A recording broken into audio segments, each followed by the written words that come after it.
I am so excited for this, Dale, and I want to welcome everyone. And my name, for those of you who don't know me, my name is Virenia. That's my birth name. Most people know me as Nia. And Dale, I think this is the most exciting course that we presented here. I know you, and I've worked with you, and I feel that the information that you have and the commitment that you have to the knowing is so deep and true and profound that it's going to open up a lot of doors for people now, especially now with everything that's happening in the world and our need to know what truth really is. And all of it, to me, is pointing us back to ourselves, right? So everything that we're hearing out there, we're learning, oh my God, how did I think anything different than this? Like what? How is this what I believed? And so it's not allowing us to put our power outside of ourselves anymore and begin asking, wait, what do I really know? And the only thing we have right now to trust is ourselves. And so the wisdom that you're bringing forth is so much more powerful now than even before, to me anyway. So thank you everyone for joining, and thank you. You're welcome to put your cameras on or off, and thank you for keeping all of the mute buttons off unless oh wait, yes. What? Sorry, I'm getting a message from Christine. Hold on one second. Dale? Yeah.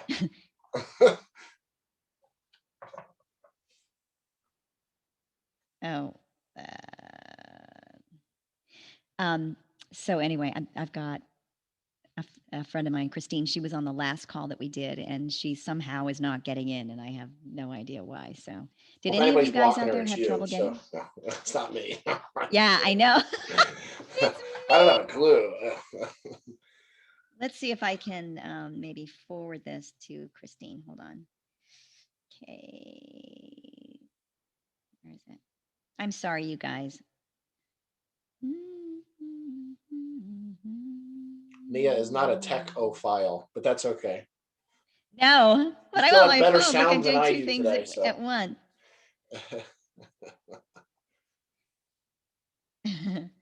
um, but Dale and I worked together when, for those of you, oh hi Don Peoples, I didn't see you last time.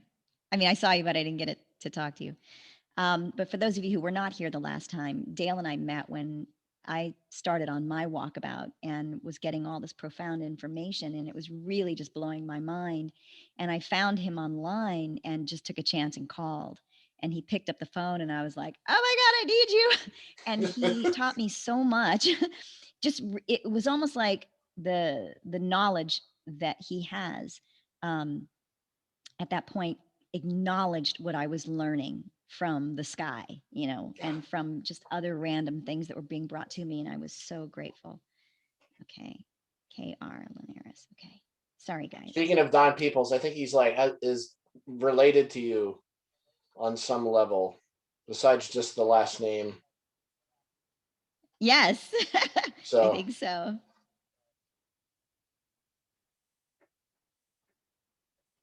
Oh, goodness. K.R. So you want me to Linares. just proceed while you're texting all your friends? Yahoo. Yeah. No, it's just this. I am so sorry. No, Okay. no, it's all. Here. I All right. told you I've All been right. here like all day trying to mess with cameras and audio, and I just shot you know this an audio visual course for udemy.com yesterday, and then today Yeah. was like dealing with all the glitches, like trying to fix any glitch things that happened, and yeah, so But we're all here, yes, and thank you guys all for joining. And I think before, many of you guys are already followers of Dale's. Some of you have not met him yet. And so, Dale, is it okay if I just read a little bit of your sure. bio, just a little bit? Okay, I'm just going to read it straight up. It says Dale is an ancient It's okay, Aramaic. you can read it. Dale is an ancient Aramaic wisdom keeper, mystic, and energetic healer, revealing long suppressed ancient secrets and healing modalities. He shares a living, breathing vision of the original Aramaic Yeshua and Mary Magdalene energetic alchemy wisdom from the biblical Gnostic and mystery school philosophies as one pure revelation. And so, with that, what I'd love to do is take a moment and drop into the heart space and encourage everyone who is here for the first time with Dale to listen with your heart, because there are many words that we have programmed meanings into, and and you've got to listen with your heart, because we are more than just our brains and our programming. So, with that, would you like to drop us into the heart before we begin? I have a singing bowl here if you'd like. I'd say just go for it. Go for it. Okay. All right. So, everybody take a deep breath in through the nose and hold it at the top, and exhale with voice. And again, in through the nose, hold at the top, and exhale with voice. And one more time.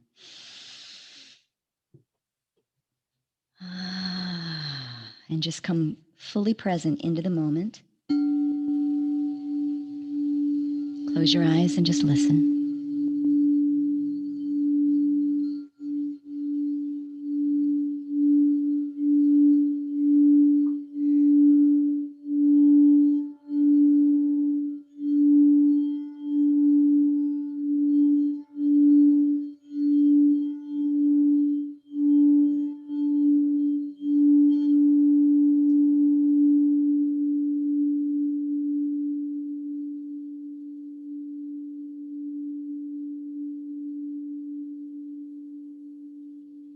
Thank you to all the masters that have come before us.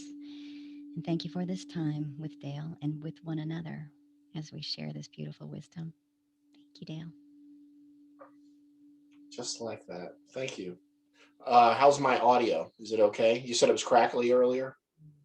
Is it still A little crackly? crackly, but just a smidge. Okay. Maybe Yeah. it's me. I was trying microphones and all different kind of stuff today, and I don't know. Anyway, that's another story. You mentioned something there. Let me, maybe if I get closer. You mentioned something there that at one point about the past, and how it's amazing. Like with me, I've seen it over and over and over again. I feel like a lot of people, when we're talking about the Bible, they were programmed on some level, whether even a lot of them won't admit it. I feel like they feel they're not allowed to think about it. They're not allowed to step off the path. They're not allowed to question things. They're not allowed to look deeper. I will say, people ask me a lot, why did I not go through seminary? I used to call myself what was the word? I don't know, independent scholar, something like that. Because I didn't want to go through the indoctrination. I wasn't interested in going to seminary, etc. Although I think some people did make it through that. Elaine Pagels would be a good example of someone who, I think, she's a rock star and she went through all that, and she's still at Princeton today. But it's amazing. I had, actually, I'll say this: when I was filming my DVD, The Word, back in 2011, I think it was, I got this message the next day from a guy that was in the audience in the back. And it actually heads up the DVD right in the beginning. It says, "I wept, I shook. It took all I had to stop the shaking. I almost had to leave." And there was this guy, his name's Johnny. I know him now. He was sitting in the back. There's a couple hundred people there. And he said he was literally quaking. The whole seat was moving and shaking. And and of course he's gay and he's Catholic, and just all these incongruencies that would seem incongruent. But he's an amazing person. And, he had all the guilt, the fear, and the shame about being gay, which I'll just say now is 100%, we'll just call it BS and move on. But it's amazing how deeply entrenched the fear and the self-judgment and the criticism and that don't question it kind of thing really is. It's amazing. It's right. Amazing to me because, I call it rattling the cage. I've got a video on YouTube and it was titled, "Have I rattled your cage?" And you know that I asked all these people, I'm asking everybody in the video, please give me a thumbs down if I rattled your cage. And because there's somebody, like, as soon as I post something on YouTube, there's one clown that has, like, he gets notifications, and I'm saying he because it has to be a guy, because no woman would waste her time with this. As soon as the thing posts, he thumbs down the video before he can even see it, before it even starts playing. He thumbs down. Yeah. So I think that's kind of funny. But I asked for thumbs down with this one video, saying, if I rattled your cages, or if you just totally hate what I'm saying or you disagree with it, give me a thumbs down. And I think I got the percentage of thumbs up on that video was higher than any other video I ever had. Percentage of thumbs up into views. I'm like, come on, give me a thumbs down. The reason I say that is because, there's no eye in the sky that you have to measure up to. There's not some overriding commander that's going to judge you, because you're not separate from the one. Can't be judged in that way. And that's the thing people just don't seem to get is, and it's hard. I understand it. I get it. That we've had this whole vengeful, fearful, God, and I'll say the God of the Old Testament is not, I don't quite want to say Hebrew Bible. I want to say Old Testament, because the Hebrew Bible and what we know of as the Old Testament are not the same thing. But there's this vengeful throwing fireballs and like sacred hellfire thing, and it's amazing how even people that feel that they are, and I understand, and enlightened on some level and more open, when you start getting into the Bible subject, people freak out and they run for the hills. And to Well, see because it's that, inerrant in all of the teaching is that faith is a really important thing, meaning oh yeah, faith in what you're told, just faith in what you're told. That's it, and it's outside you.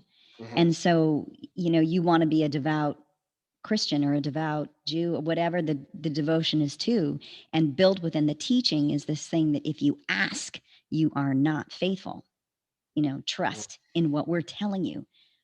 And I mean, as a kid, for me, I was just, I thought, well, God knows my heart. And if I'm really wanting to know, I need to be accountable. I just always had that bone in my body that was like, I can't just do what you say because you say so. I have an accountability to God.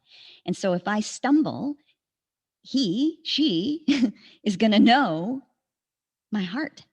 Yeah. And that's how I'm going to be judged. And I'm held to a much higher accounting than to that of a church.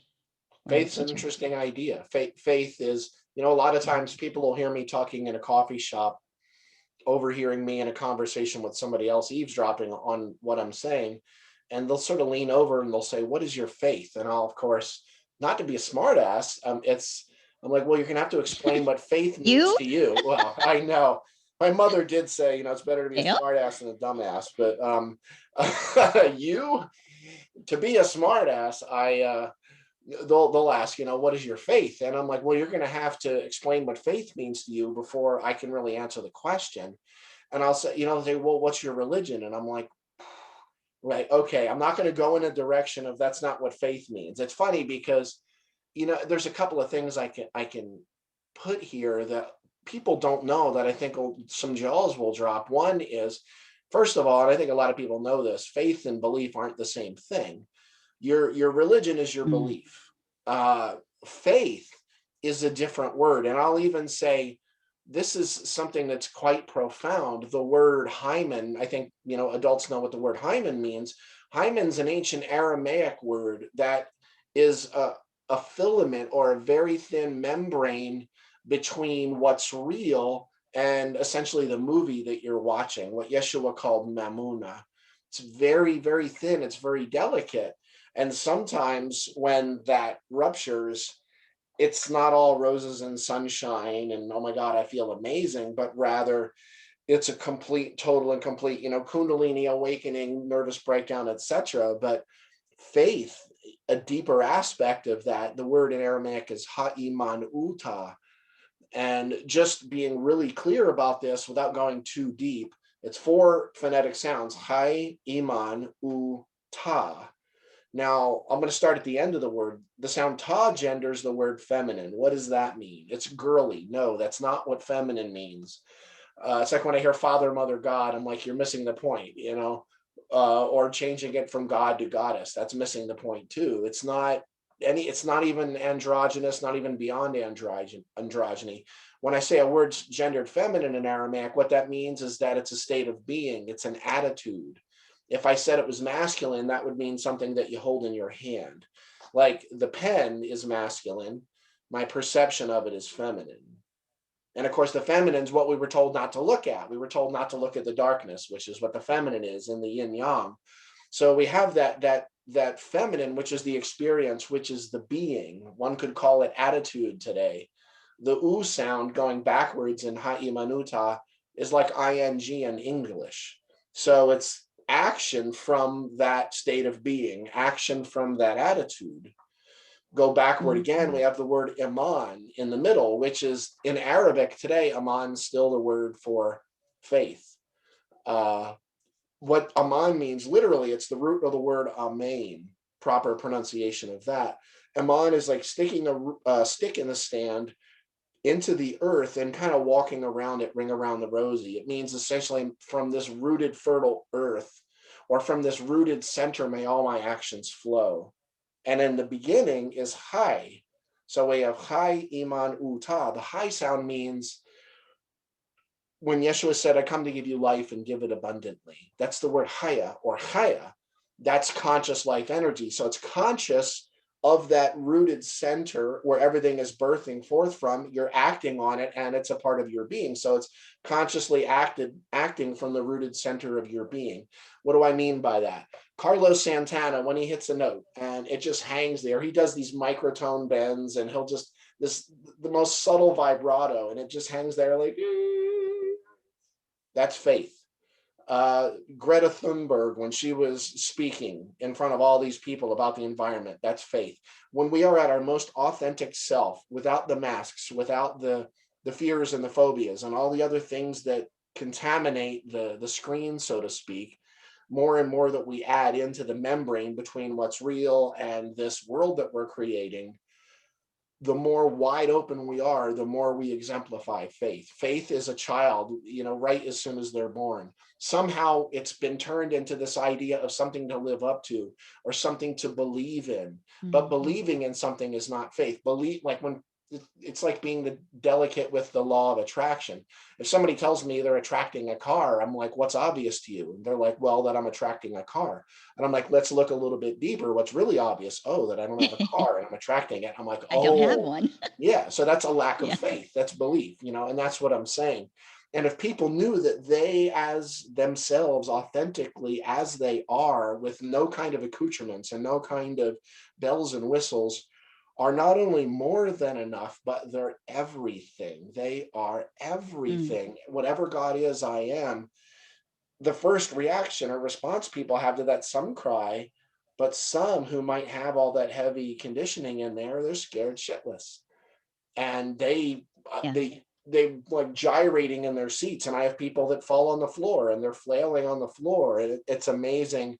In the beginning, that freaked me out. Not freaked me out. I was like, what am I supposed to do with this? So that guy, Johnny, that was sitting in the back of the room with his chair shaking, I'm so glad that he reached out to me, because he was like so totally, he called himself a recovering Catholic. And not that you need to recover from that. Different people have different perceptions of it.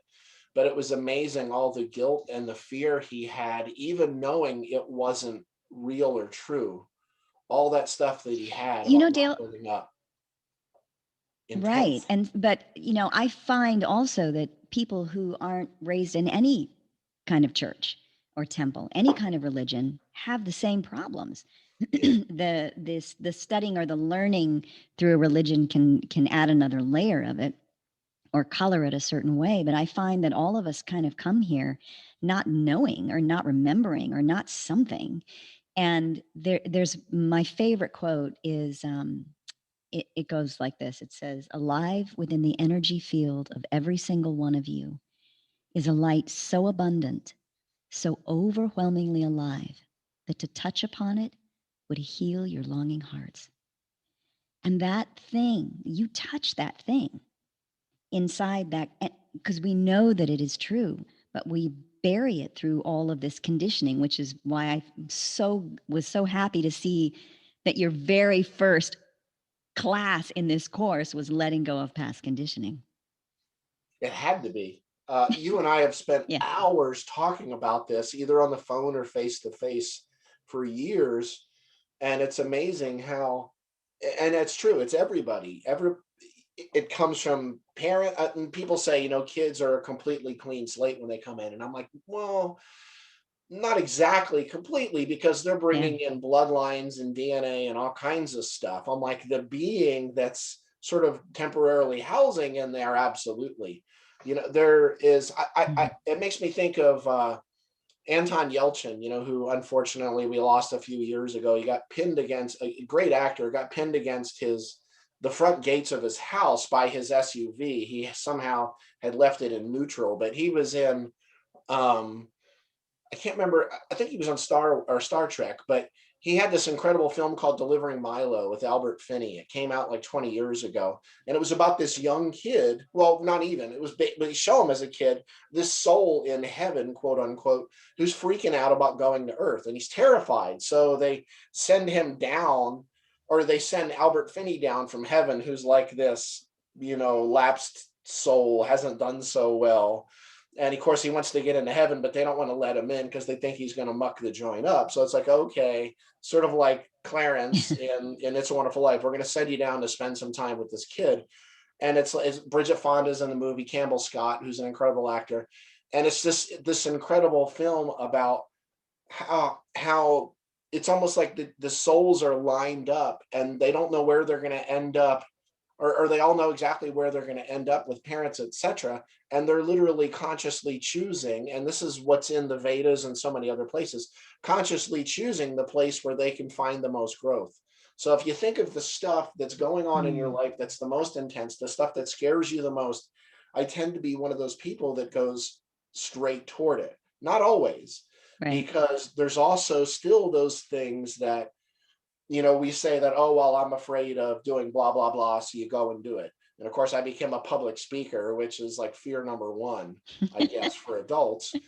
But then there's those other things that even somebody like me, and I don't know, consciously what they are. When you start digging in there and you start throwing all this stuff out of the system, all that junk, occasionally you uncover certain things and you go, whoa, hey, wait a second here. Yeah. Like me I often say, I've been victimized many, many times, especially as a child, by somebody in my family, but I've never been a victim. And it's an interesting place to be. It's being able to find the places that, that Pema Chodron would say, the places that scare you, and going straight into it. And I understand I tend to be And more fun. intense with that, but I think most people, we really need to be able to hold their hand and offer guidance, and not just kind of, 10 years ago I tended to pull people straight into the water. Now I'm sort of doing better at pulling my boat next to theirs and gently helping them across, because Yeah. it's utterly, when we really face ourselves, a lot of what's in there is utterly terrifying. It's not all roses Oh, and yeah. sunshine. And would you say that when when you come face to face with those things that are so terrifying, at least for me in my life, those things that are most terrifying are the things that need the most love. Yeah. And it is the choosing of the love, whether it be for me or for someone else. And when I choose love for someone else, it's because I'm choosing love for myself also. But it is the choosing of it that gives the momentum to the, like, the raising of your own consciousness and your own expansion. It is not being given it, it is choosing it. Yeah. And it is that divine, the divinity that is within us that we came here to remember. Choosing's big. Most people don't learn how to choose Choosing's here in the huge. West. We just make decisions. We cut things apart into little pieces and pick the best piece, or the piece that we think will draw the least pain in our life.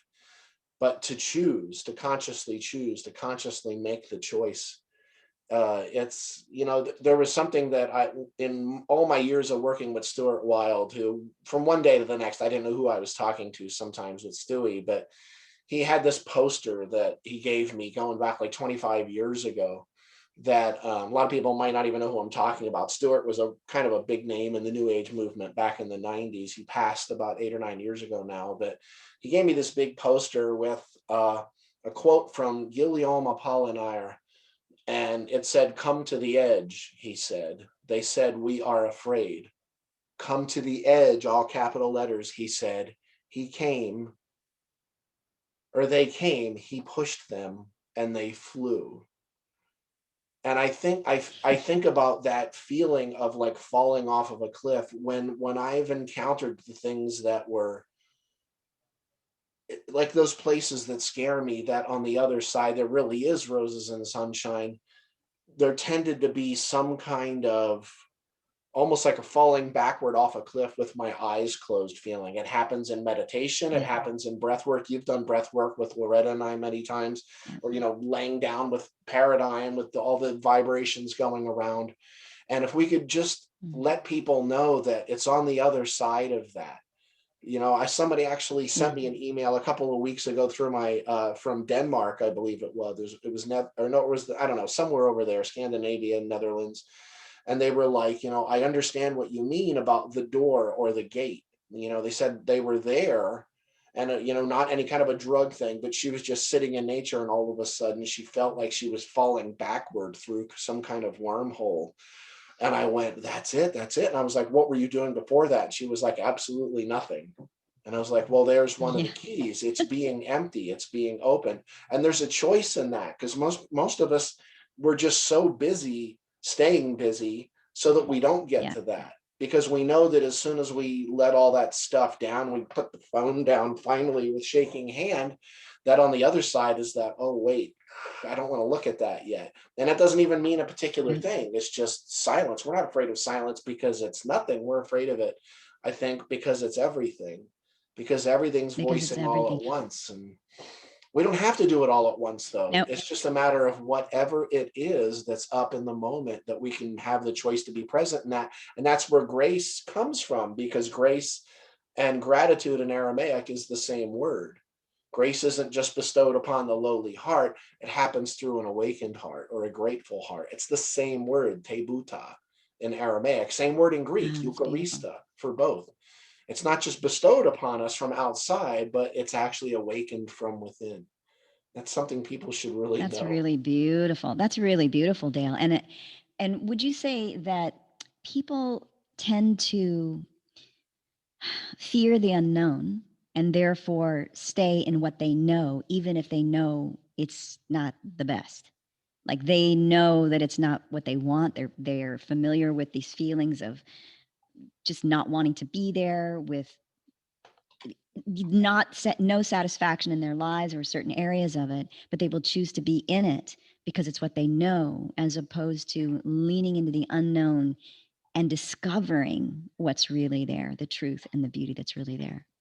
Yeah, I mean, that's the, so I'm answering a question here too at the same time in the Did you get Christine's? Yeah. Yeah. The thing that I think a lot of people don't realize is, someone that's been like me doing this for decades, they tend to at first think that, we got it all worked out and everything's fine and cool. And they don't understand that we're all going through the same things. And I look back at who I was yesterday, and it's like, wow, I was kind of an idiot. I don't say it that way. I'm not all the self-deprecation, but it's like, I'm constantly seeking to evolve, constantly seeking to grow. Last year was a perfect example, because back in, what was it, early March, I had this full calendar of events. And then like the second week of March, it was like dominoes going. Yeah. And all of a sudden it's, oh, what do I do? Well, I'm going to sit with myself. Okay. And at first I kind of got all this busy stuff going. And then it was like, I finally took the time to just be, and to just sit and be. And you've actually been at our house here, where it's like, I would just sit out front, and people would walk by, with their dogs every morning. And I would just sit there on the porch and just watch people walk by with no thought in my head. and not necessarily needing to do something else or be somewhere else, but, very much John Kabat-Zinn, wherever you go, there you are, very Zen almost. And I think if there's any reason I keep running back into the burning building that people say of Christianity, it's because I know that so many people are caught in it. And it wasn't meant to have you caught in it. It was meant to actually free you and to remember something like the fact that Jesus was not a Christian. And people say, no, he was Jewish. I'm like, well, he was Jewish, but he wasn't fully a Jew either. They're like, no, he was an Essene. And I'm like, well, he left the Essenes. They're like, yeah, but he had relations with the desert mothers and fathers. Like, yeah, but he was very solitary. Nothing quite fit him. He never, and I think that's a common characteristic I see of a lot of people that I tend to, Loretta's like that. I am like that. Not you fit everywhere, but I mean, it's like I meet so many people who they're like, I feel like I don't fit in anywhere. They don't fit in this class, or they don't fit in that religion or that philosophy. And they tend to go to all these different places, and they go to a party and they're sort of in the corner because they don't fit in there. They hang out with their friends, they don't fit in with them. But these are all these eternal things that we've been carrying around since we're children, possibly even before that. So religion or not, it doesn't matter if you're Catholic, Baptist, agnostic, or atheist. We're all going to have to come through those same challenges and be able to spin them as something of empowerment. I'm glad for as crazy as it sounds, I have gratitude for the horrible things that have happened to me in my life, because I don't know where the hell I'd be if not for that.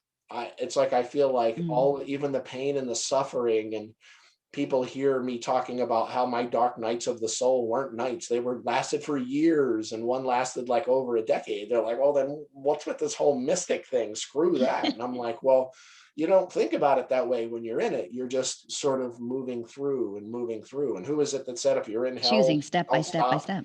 Yeah, Yeah, that's right. exactly it. And people don't remember, that you have choices. You always have choices. Always.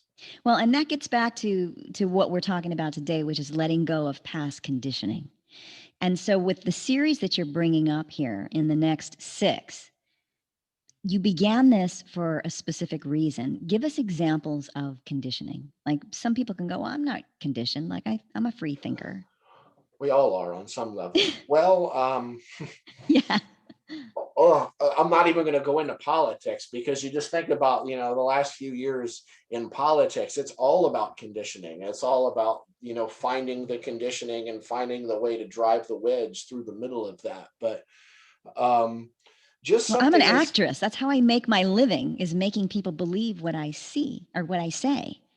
and And I don't do that by trying to make you. I do it by believing it. I've learned how to believe it myself, and how to be filmed in a way that puts it all together with the music and all of this, that puts you in a sense of feeling and opens up your heart and makes you feel like it's true.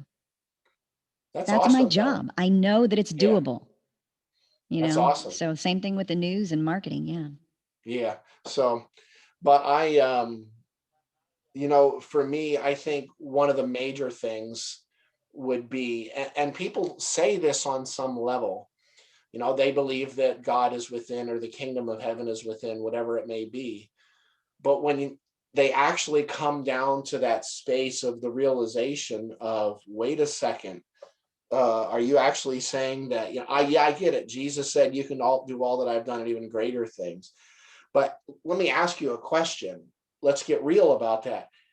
How often do you see in, standard exoteric forms of Christianity, how often do you see the exemplification of that? Almost never. It's just one of those things, Almost we never. don't talk Yeah. about it. We don't talk about that. Inside, no, no, no. Almost never. And we're going to get into that a lot in some of the, some of the calls that are coming up. I wanted to hit, I sat down with it, and I think it's a fluid list of what are the 7 sort of ways we get conditioned, which is the things that I sort of picked. And there's always a different kind of a list, but I picked the ones that just feel most ripe in the moment. And I feel like on some level that I'm tapping into what a lot of people are feeling. And it's funny how the first one, that we're going to get into next week is really all about sound and vibration. But yet when people think of the word spirit, they think of this kind of, whatever. What is spirit? Spirit's that Ghost. word that's thrown out all. What's that? What's that? Ghost. Ghost. Well, there you go. Well, that's it. Holy Ghost, boo. you know and they Yeah. just don't think about the realization that, wait a second, there's actually things that Jesus said that, well, it's funny, they're actually they sound Buddhist almost, but that is so, like, I don't want to get into, like, what's in the future calls in terms of the content, but when you actually tell people that every single solitary thing that Jesus had, we all have, but a Mm. lot of it was just a matter of activation, a matter of coming into conscious possession of it, which happens through choice. And a lot Mm. of it also, it's funny, you don't really hear about the fact that it says that Jesus continued to grow in knowledge and power and et cetera, et cetera. It's right there in the Bible. We don't talk about that either.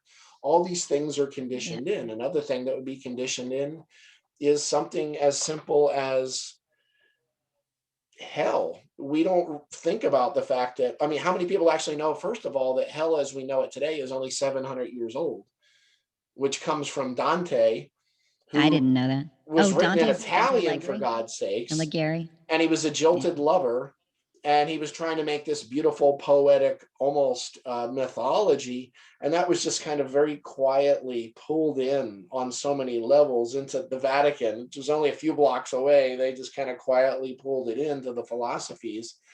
How many people realize that hell isn't something you go to after you die? Hell is any moment of overwhelm, when you feel that, heaven is the birth of a child, heaven is the death of a child. There's a simple way of putting it.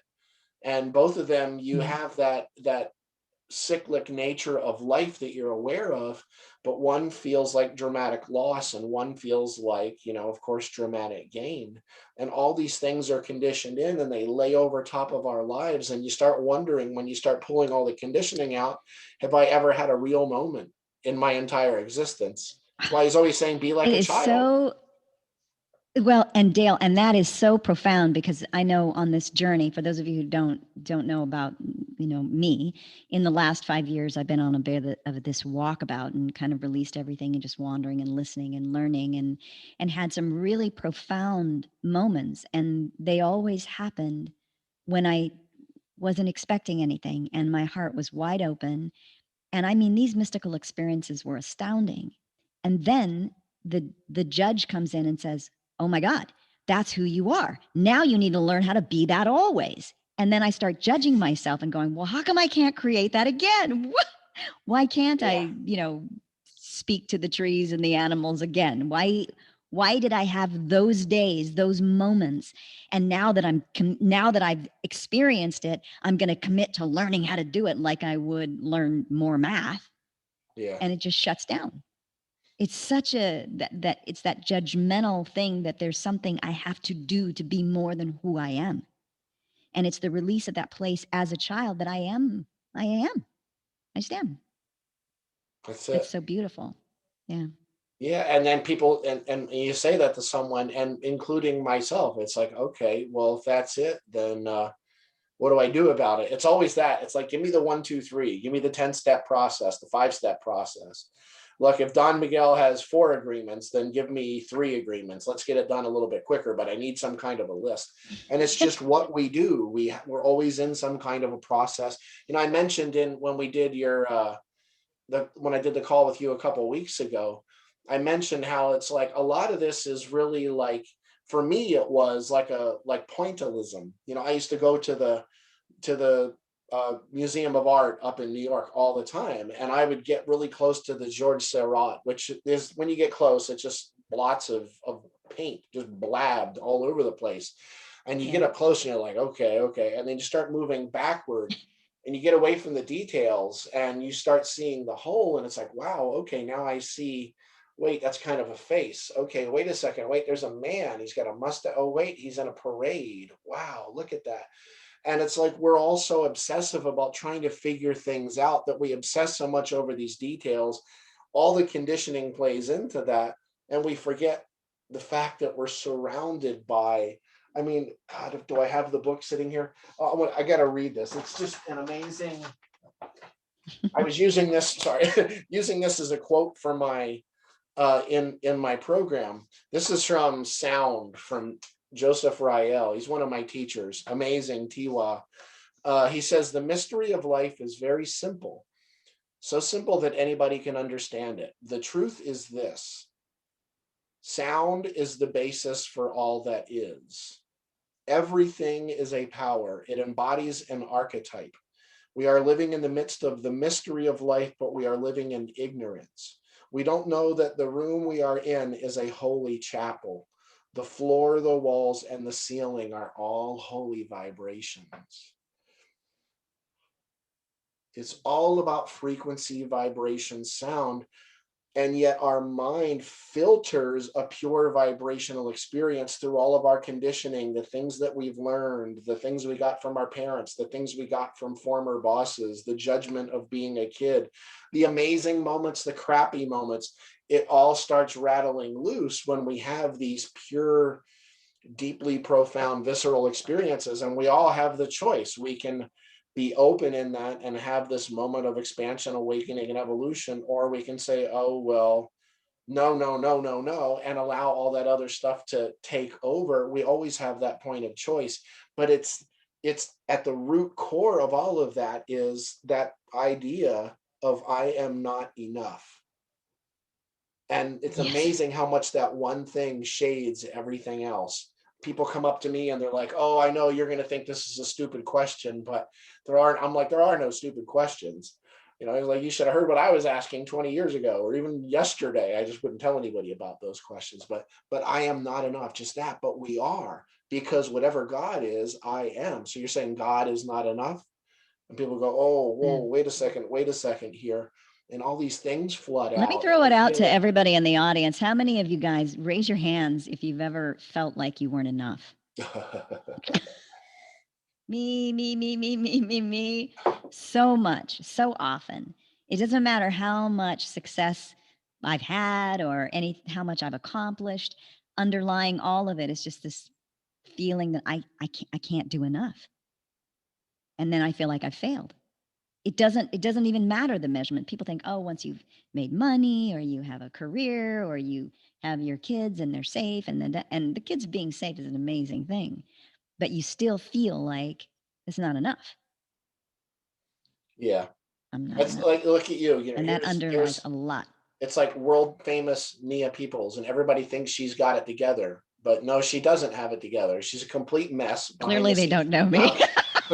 I'm kidding, but no, I mean, yeah, it's like when people find out that I'm a real person, they go, "Oh my God!" Every once in a while, someone will put me up on a pedestal. You know, I remember this one guy at a retreat a few years ago. We were doing a Mary Magdalene retreat. He was just very kid gloves with me, and I was just like, and I turned to Loretta at some point. Actually, I think Don was in this retreat, Don Peeples. And I just turned to Loretta and I was like, I've got to knock myself off. She's like, how are you going to do it? And I'm like, I don't know. And I kind of did, just by saying just something very clear to him, you know, that everybody else heard, that was also very loving. And it was like he sort of stormed out of the room and then came back about an hour later. I don't know where he went. Uh, and he just unloaded and had all of, and he was like, you know, he had, you know, acknowledged that he was leaning so much toward me to get attention. He said it was like I was his father or his mother, and he was trying to be Wow. more than he, and it was like, and I'm like, you already are everything. And that's the Right. scariest thing of the whole process, I think, for most people, is that we are all that. Everything that Jesus was capable of, so are we. And guess what? He gave us instructions for how to do it, and we screwed them all up. No, okay, that's fine. But you know, it's just being, allowing ourselves to be screwed up. You know, that alone, I think, was the first step for me when I started getting into all this kind of stuff. And I'm like, wow, I feel so far away from all these people that I would go to, you know, go to these symposiums and stuff. But then I would quietly stand in the corner and watch them. And I'd hear the discussions and I'd hear them tearing each other apart. And I'd go to see this famous spiritual teacher and I'd watch the way he talked to his wife, you know, And it was like, Oh, wow, okay, maybe it's not something that's outside of me. Maybe it really is inside. And I just kept, like I think I mentioned in the last call how much Wayne helped me Dyer. He was constantly just like, Dale, let it unflow or let it flow organically, let it unfold. And I was like, no, don't tell me that. Give me a book to read or something. And he's right. like, no, no, no.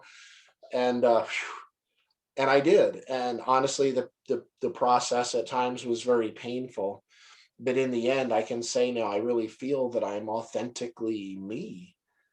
Mm, But a lot of that came after lots and lots of pain, lots of breath work, lots of being able to feel the places inside of myself that I think I'm fortunate too, because I wasn't indoctrinated with too much in terms of the Bible.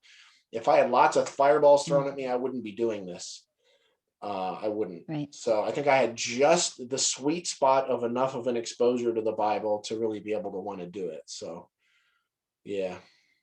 Don says, Bruce Lipton says in Biology of Belief, that's a great book, by the way, the subconscious mind shapes 95% or more of our life experiences. Experiences. Yeah. So, Dale, what do you hope that people get from this course, from these 7 weeks? At least, and I've been very conscious of this, is at least a bit more of a feeling of, it's not freedom, the word that I'm looking for, but feeling on some level as if what their gut's been telling them the whole time was correct. A lot of what I'm going to be telling Yes. people about what Jesus really said is stuff that we all knew on some level. We all already know these things. It's just for some Yes. reason, we thought that we weren't allowed to think. We were told not to think that way. Right. It's like, okay, wait a second. So, and I have a video about this. I think I might have done it in I'm all just dropping everything. Uh, here's a light. And it's like, if Jesus is the only begotten, then that means that there's only one true light. Yeah, but it's like there's billions of people on the planet. So that would be like me picking one of these dots on my face and saying, that's the one that's the only begotten. That's the miracle. But yet, how many lights are there Mm, really? There's just one. And of course, it's completely absurd for me to pick one of those dots and say, okay, that's the miracle one, not all these others. And I got to say that if he were here right now, well, he is on a lot of levels, but if he were here right now, it would be kind of like like a WTF t-shirt. If Jesus was wearing anything when he comes back at the end of the world, it's going to say WTF with a big question mark. Like, what the did you all do here? yeah. Like I'm talking What? about, it's Yeah. inside of you. Actually, the word that means inside also means outside. It's threaded into your midst. He's talking about something that's already happened, but you do not comprehend it. Oh, the kingdom, it's already here. You just don't see it. All of that, you can do all that I've done and even greater things, and then still somehow that. But here's the thing: even with all of that control and the dogma and Irenaeus and Constantine and Pope Innocent the Third and all these scoundrelly character, if that's a word, scoundrelly characters that we've had, people say, like, why conceal that? Why allow the message to fall asleep? I'm like, because the reawakening is so damn sweet. Think about it. For most of the Mm, last 2,000 years, it's been really rare for someone to wake up, especially within the Christian frame, other than someone who's hmm really deep into some kind of meditation, contemplative practice. But now all of a sudden it's like corks on a lake.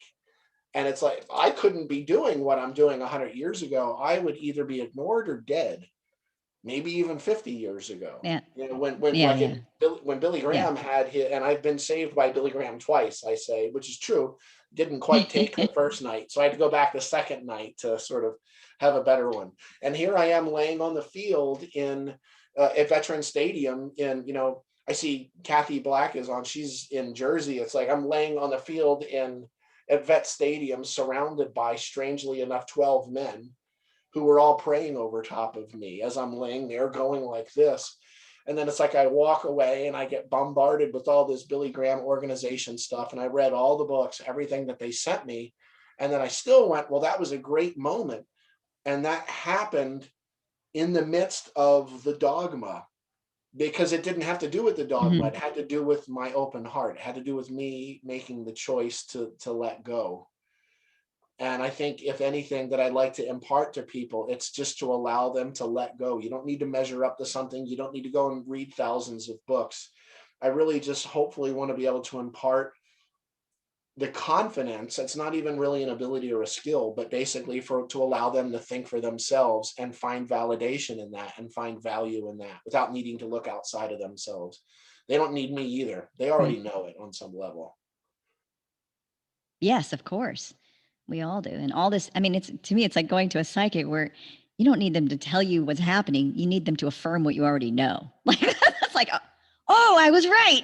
Okay, I can do this. I know that this is what this is about. Thank you.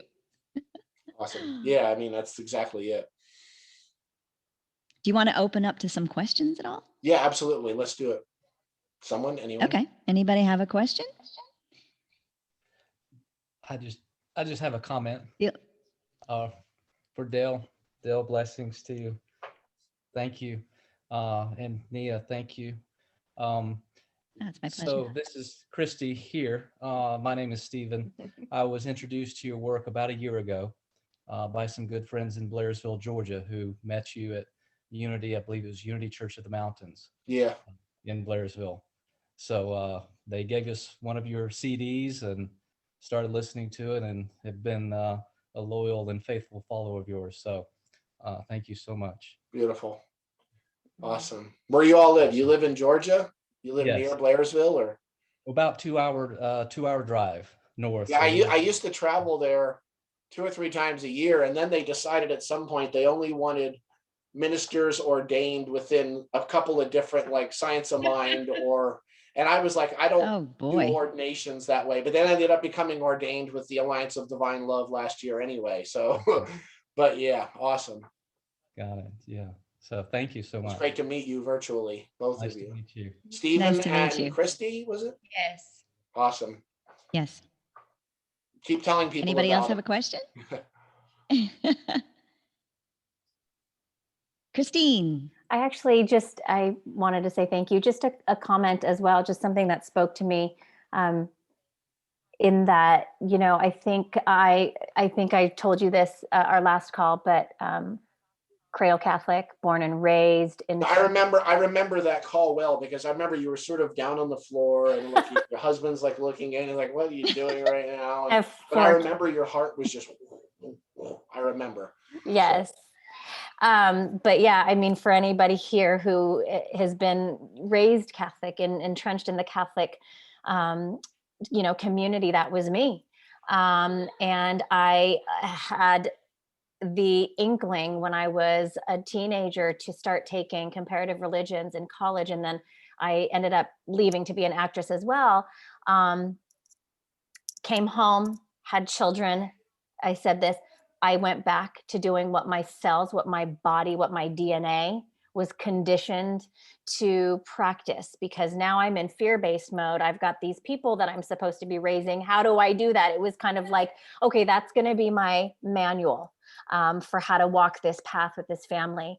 And then the Catholic school, they were all in Catholic school. I was teaching at the Catholic. So, I mean, like, you couldn't get more Catholic than our family. And then, of course, I had another, and I say reawakening, because I revisited what I was dancing with in my early 20s. And then this time around, about a year and a half ago, it just blew open. And it was right before, it was a few months before COVID. And of course, then COVID just kind of catapulted me even deeper. But one of the things that I wanted to mention was that, in my community, because it is so staunch Catholic, I had posed a question to one of my friends, and I said, this was a mantra that was going on in my head as I was walking this path of peeling back all of the conditioning, right? And just with fear, but like, I know that this is right because I feel it. And so I asked him, I said, we as Catholics say all the time, and we believe, and Christians, we are made in the image and likeness of God. That kept on going on and on and on and on. And I asked him, I said, do you believe that? And he said, I do. I said, then why do you believe anything less than of yourself than what God made us to be? And it just brings me to tears every time, because it's like, as Catholics, we're taught this.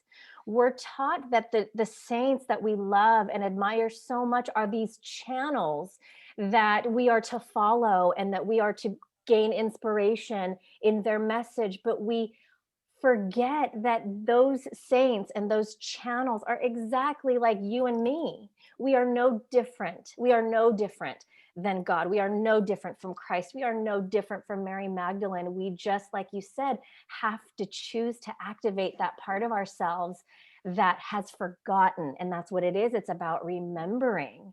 And that has been the greatest journey of the last year and a half, is remembering all of these, just remembering who I am. And it's been scary.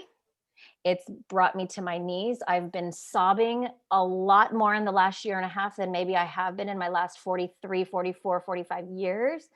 But those layers have to go, and they're continuing to go. And there's still stuff, happening. But every single day I experience something new in this choosing to activate that portion of me, that God within, and then having to help the children also, and then stepping back when I'm like, oh crap, okay, that was my conditioning that just said that to my child. I need to readjust. And it's a dance. It's a crazy dance. Well, and Christine, you've been so brave about it, because I think a lot of people who even were raised in churches weren't raised in communities where who your kids go to school with and who you have dinner with, and it's all wrapped around your fundraising. All of it is around people that go to the same church.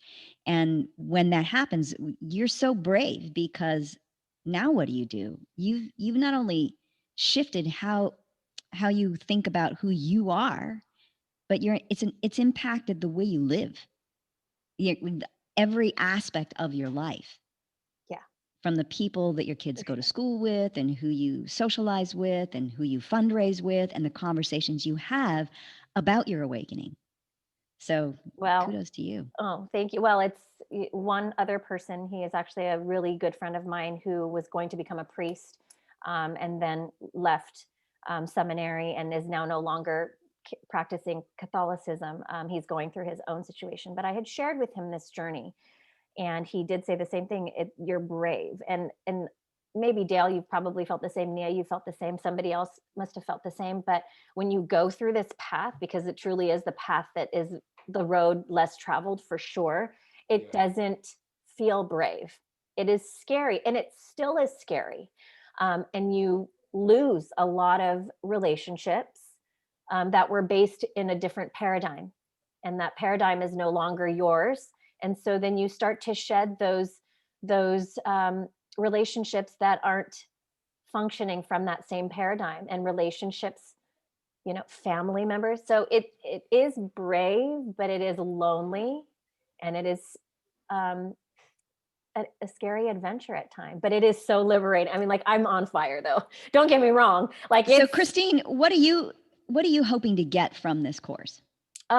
Well, just I think one of the biggest draws for me is just the fact to touch the ancient Aramaic-ness of Christ's message. Just that little tebuta. Just even that. Yeah. Things like that, those little morsels of information that just blow your mind. Gosh, grace and gratitude being the same thing in Christ's language. That's what I'm hoping to get. I'm hoping to get closer to the truth. I'm hoping to get closer to the actual message of Christ.